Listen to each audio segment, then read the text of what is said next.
Anti spyware સોફ્ટવેરનું મુખ્ય કામ શું છે? યુઝર્સની માહિતી ચોરી અટકાવી. સ્પાયવેર કઈ રીતે ફેલાય છે? ઈમેલ અટેચમેન્ટ, ફ્રી સોફ્ટવેર તથા ખોટી વેબસાઇટ. નીચેના પૈકી કયું એન્ટી સ્પાયવેર સોફ્ટવેર છે? Window defender, Spybot search and destroy તથા માલવેર બાઇટ્સ. સ્પાયવેર શું કરે છે? યુઝર્સની પ્રવૃત્તિઓને ચોરીને મોકલે છે. કીલોગર કયા પ્રકારના મેલવેરમાં આવે છે? સ્પાયવેર. એન્ટી સ્પાયવેર સોફ્ટવેરનું કયું ફીચર મહત્વપૂર્ણ છે? Real time protection.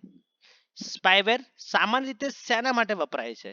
યુઝર્સની માહિતી ચોરવા માટે. એન્ટી સ્પાયવેર અપડેટ કેમ જરૂરી છે? નવા પ્રકારના સ્પાયવેરને શોધવા માટે. એડવેર ક્યારેક સ્પાયવેર તરીકે કેમ ગણાય છે? કારણ કે એ યુઝરની માહિતી ટ્રેક કરે છે.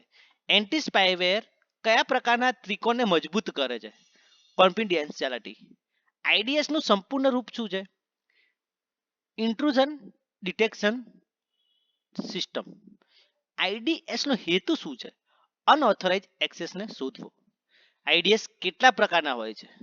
બે, એચઆઈડીએસ અને એનઆઈડીએસ. એનઆઈડીએસ એટલે કે નેટવર્ક આઈડીએસ ક્યાં કામ કરે છે?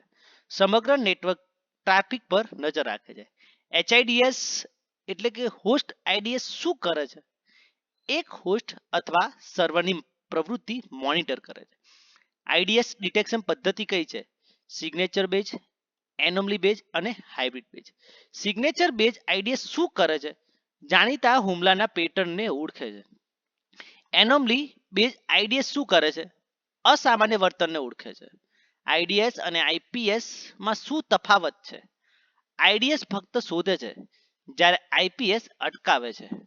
આઈડીએસ કયા ત્રિકોણના ભાગ પર ખાસ ધ્યાન આપે છે? ઇન્ટિગ્રિટી અને અવેલેબિલિટી.